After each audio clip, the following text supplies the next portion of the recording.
He has spoken on the topics faith, family and freedom in Cuba, Belgium, Brazil, Congo, UK and all over the USA to crowds from 14 to 40,000. International leadership speaker, trainer and coach. Author of Learn to Raw Leadership, Attitude Hack, Live a More Excellent Life, 5 Battle Strategies of a Victorious Warrior. 2021 President's Lifetime Achievement Award recipient. Founding partner of the John Maxwell Team. Toastmaster International Speech Competition semi-finalist. Founder of Tell It Like It Is TV, ThatGuyRocks.com and ThatGuySpeaks.com.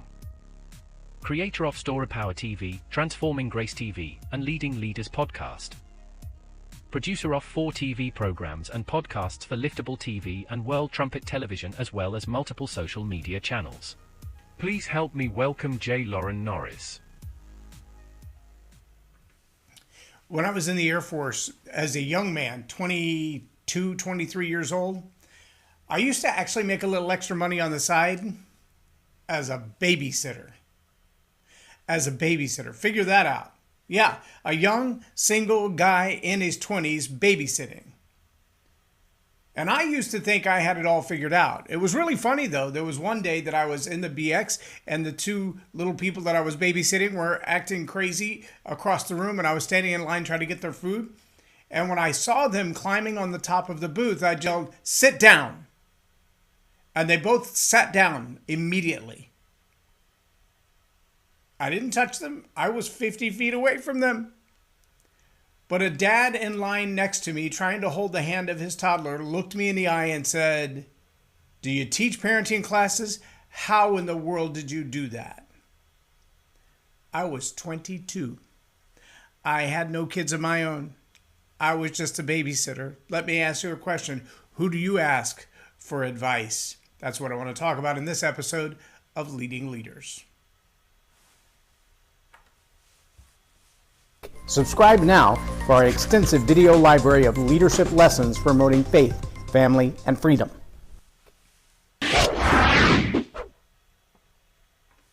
I'm J Loren Norris with Leading Leaders Podcast. And I can tell you throughout the course of my life, I've always been just a little bit different than the average bear.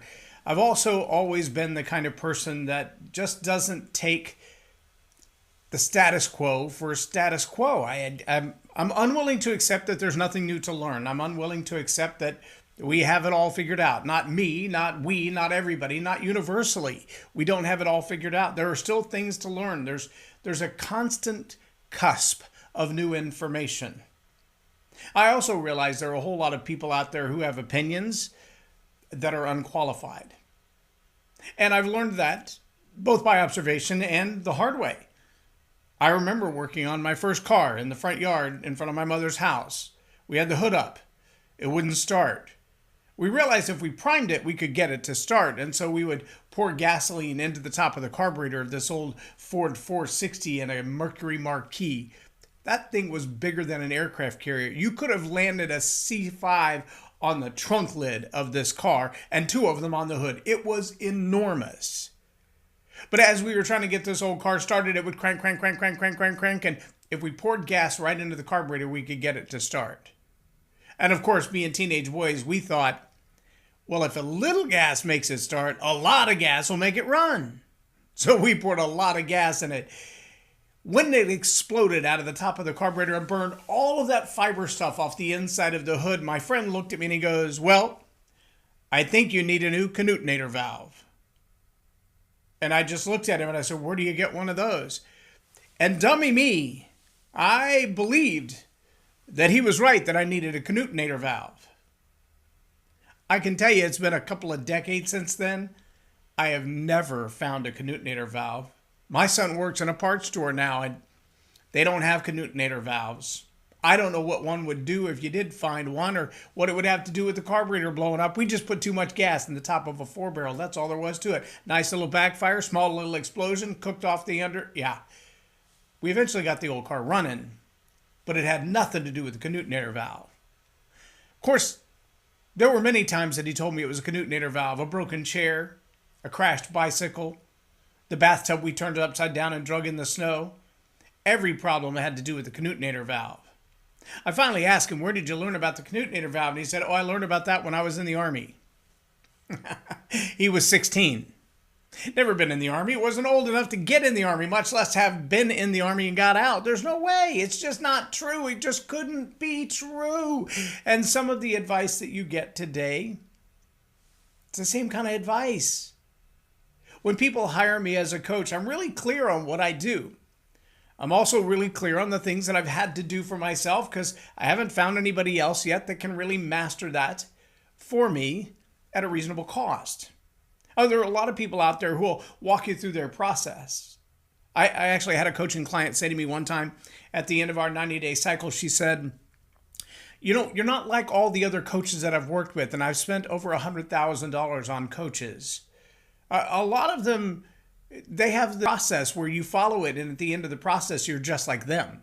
I mean, you don't learn to do anything on your own. You just learn to do exactly what they did because obviously that's the success you're buying, right?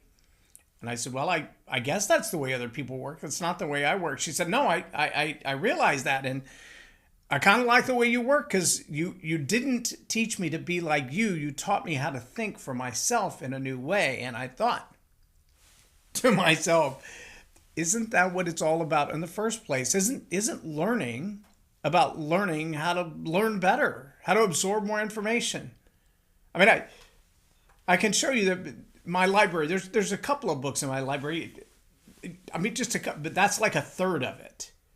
There's boxes upon boxes that won't fit on these shelves. And for what you can see in the camera, there's actually more on the other side of the room that don't show up in that camera angle. But I read a lot. I study all kinds of weird stuff. Religion and politics and language and communication and storytelling and leadership. And all of those things that I study, they have some common ground. They have some common core in the way that you learn, the things that you absorb, and the rules that you apply, and the principles that are universal. And one of those comes from one of my mentors. I started reading leadership books when I was in my 20s, about the same time I started babysitting. And the first leadership book that I wrote was called Becoming a Person of Influence by John Maxwell. I've been studying John Maxwell now for over 30 years. He's got a lot of wise things to say. One of those things that he says on a regular basis is, it's not just what you learn, it's who you learn it from. I mean, if you want to pay me enough, I'll be delighted to teach you what I know about basketball. It'll take about 8 minutes. It's a round ball. They play in 4 periods. You got to throw the ball through the hoop from a distance, and usually the further away you are, the more points you get for it. If you get really good at it, you can make money. That's it. That's the extent. I was kicked off the basketball team in the 7th grade because I elbowed a guy in the ribs on a free throw shot, or excuse me, on a breakaway layup. They ended up getting a technical. I got thrown out of the game, and the coach said to me, why don't you just stick with football? That was the end of my basketball career. In the 7th grade, I've played a couple of times since then. I'm still no good at that game. I cannot dribble with both hands. I can't shoot to save my life. A game of horse, I'm usually the last guy in. There you go. But if you want to pay me to teach you about basketball, I will take your money. And you will be a fool for paying me to teach you anything about basketball because I know nothing about basketball. I am not a neurosurgeon, but I study a lot of neurosciences. I'm not an electrician, but I did go to school for electronics engineering. There's a big difference from having studied it and being an expert. There's even a difference between being an expert and having studied it and just having an opinion about it. Oh, and trust me, especially in things of faith and politics and leadership and social media, there are a lot of opinions that are, well, frankly, they're unqualified opinions.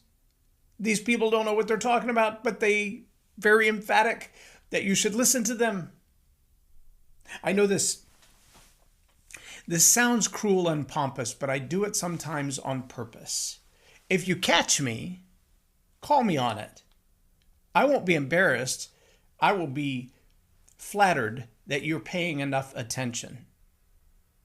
But there are times that I will intentionally say things Or I'll throw a word into a sentence that doesn't belong there, or it sounds a lot like the right word, but we're not even talking a homonym. I remember telling someone one time, I bet you sleep really well with all of the melatonin in your skin. And they laughed and gave me a high five and said, yeah, actually I do. I sleep well. I sleep very well. And I thought to myself, do you have melatonin in your skin or melanin in your skin? And I don't know, maybe they take melatonin at night as well, but those are two totally different things, two totally different words. They sound a lot alike, and it's easy to mistake one for the other, but if you're not paying attention to what I say, then why would I keep talking? If I'm giving you advice and it's not being applied or heeded or accepted or received, then what good is it? Now, I understand that unsolicited advice, well, it's usually worth exactly what you paid for it. If you didn't ask for my opinion and I'm determined to give it to you, then it's probably worth exactly what you paid for it. Nada. But if you're going to pay me for advice, if you're going to pay me to teach you to do what I know how to do well, tell better stories better, then not taking my advice or not heeding my advice or even just hearing it. I understand there are some people that, and I ask my coaching clients this on a regular basis when I help them to recraft a story. When I'm done, I ask them all the same first question. Does that feel real to you? Have I embellished? Have I added? Have I changed words? Have I put words in there? And here's one of the most common things that I hear. I didn't say those words in that story, but they are as true as everything I did say. Because one of the things that I've worked really hard at is the skill of reading people. I want to be able to understand what it is that you're thinking and saying when you're telling your story so that when I help you to retell your story, I can better articulate even what you left between the lines, what you didn't say, maybe what you were afraid to say or didn't know how to say. That's my job. That's what I do well.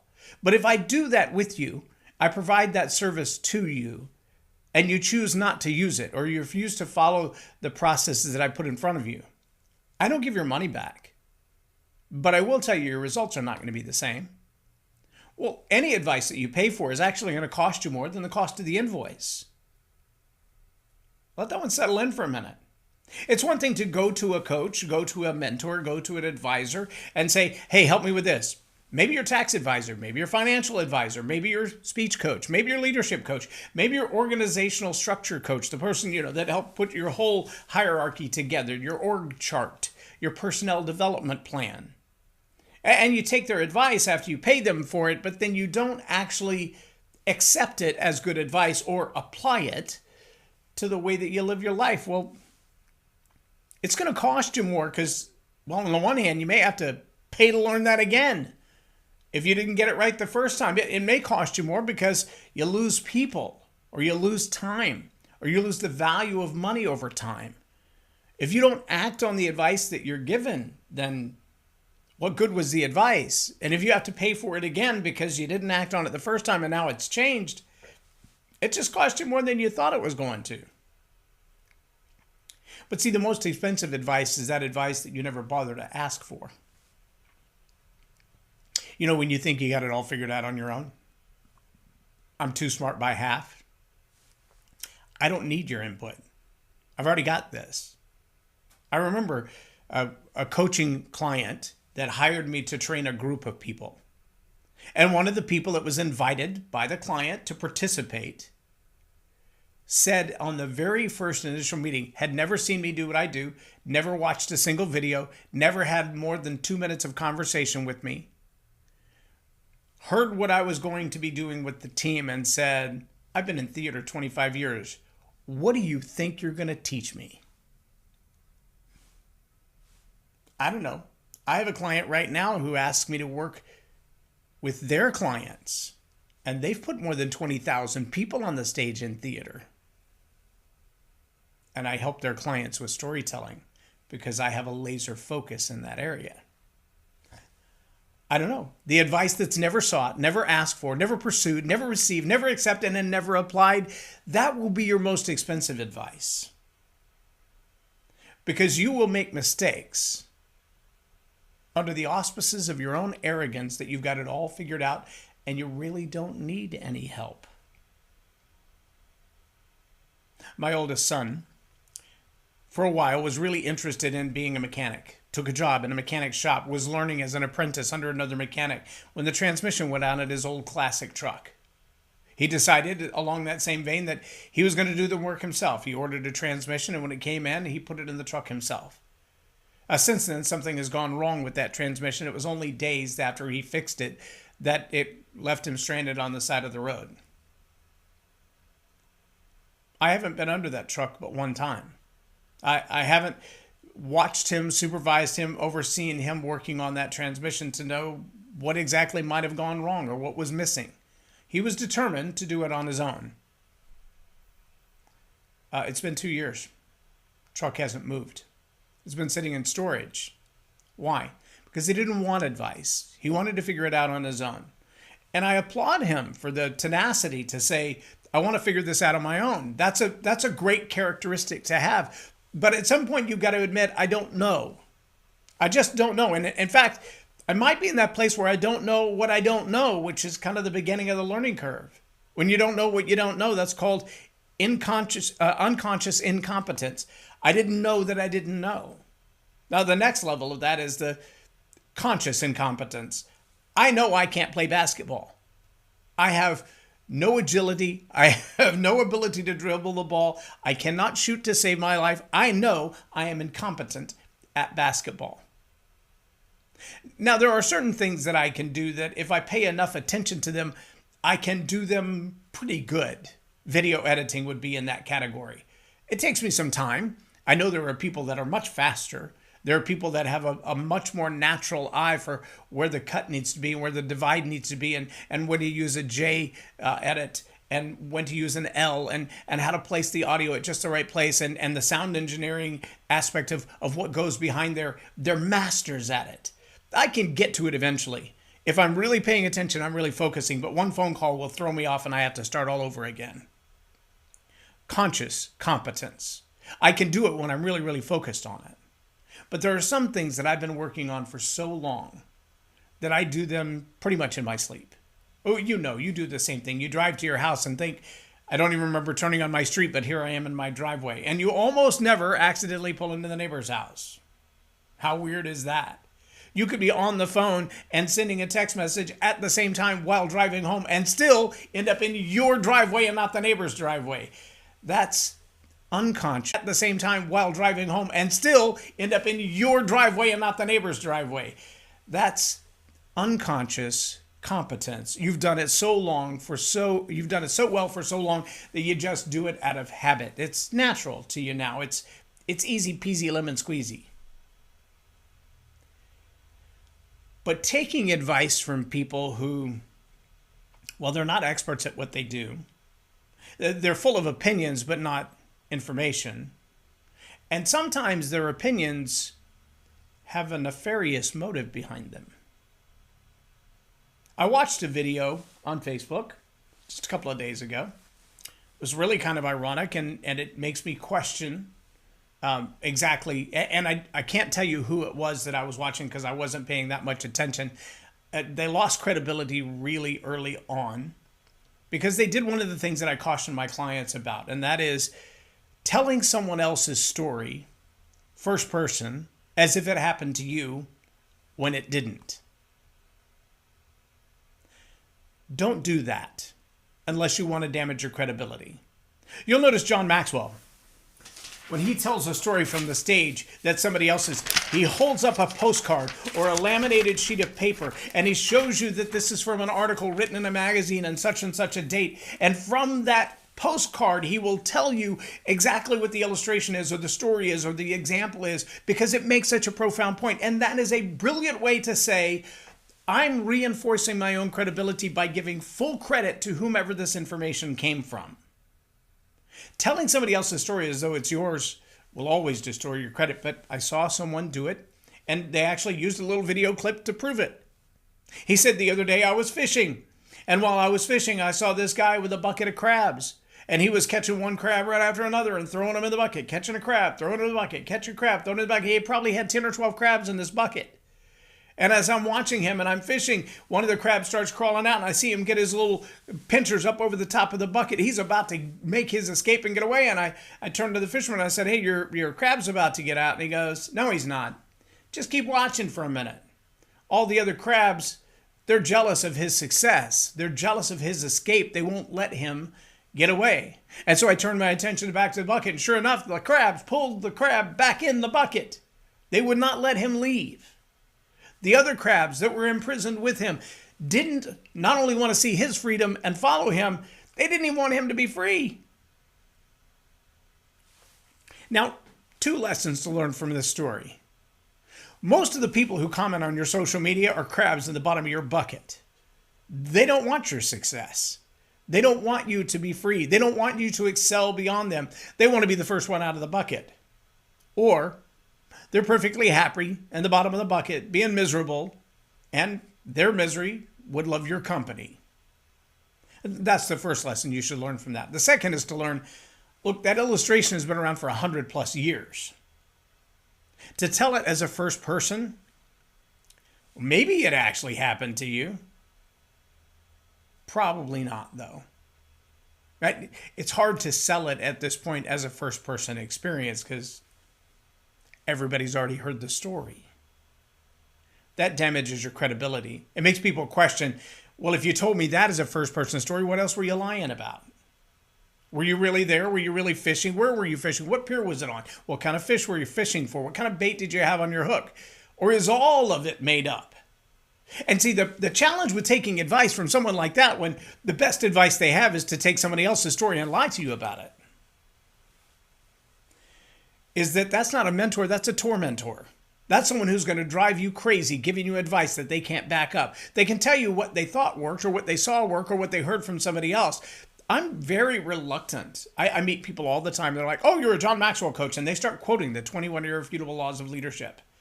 I don't do that. I can't tell you the 21 irrefutable laws of leadership. Now, if you remind me, I probably have a story from each of the 21 different laws of my own life experience where I have applied that law and I saw it work. I don't want to regurgitate someone else's information. When I quote someone, I tell you I'm quoting someone. I've taken their advice. I've applied it to my life. Here's a big word for you. This is the word of the day for advice taking. Don't regurgitate someone's advice. Synthesize it. By that I mean apply it to your life, produce results, and then talk about the results that you produced. If that was good advice and you've applied it and it worked, you now have a solution. That makes you valuable. It's one thing to be able to regurgitate somebody else's information. It's an entirely different thing to apply it to your life and find the solutions applied. So, do you take advice as a leader from a coach, from a mentor, or from a tormentor? Let me really quickly give you the difference between a coach and a mentor. A coach is someone who's going to ask you thought-provoking, curiosity-based questions, like a good interviewer, to make you realize you probably already know the information, you just haven't really thought about it like that, or you've been intentionally lying to yourself and not really facing the problem because it scares you. A mentor is somebody who has been down that road before. They've crossed the bridge, they've climbed through the valleys, they've climbed over the hilltops, they've fought through the forest. They know the pathway, the good and the bad, the ugly and the trolls. And that mentor, they can save you a lot of time and a lot of money, and usually a lot of pain, because they've been there. The tormentor, well, that's the troll under the bridge. You know, the troll on your social media account. The one who's always telling you, well, if you wouldn't wear those kind of clothes, you would look a whole lot better. It had nothing to do with what you were teaching or telling. Just some way for them to jab at you and yank you back in the bucket. Are you going to take advice from a coach? Are you take advice from a mentor? Or are you going to continue to let the words of tormentors batter around in your ears? Totally up to you. Just remember, advice is usually worth what you pay for it. If you paid nothing, that's what it's worth. If you paid a lot, it's probably going to cost you more to not take the advice than you paid to get it. And if you don't seek advice at all, you're leaning on your own understanding, that's the most expensive kind of advice in the world. I'm J Loren Norris with Leading Leaders Podcast. or Tell It Like It Is TV. Have a blessed day.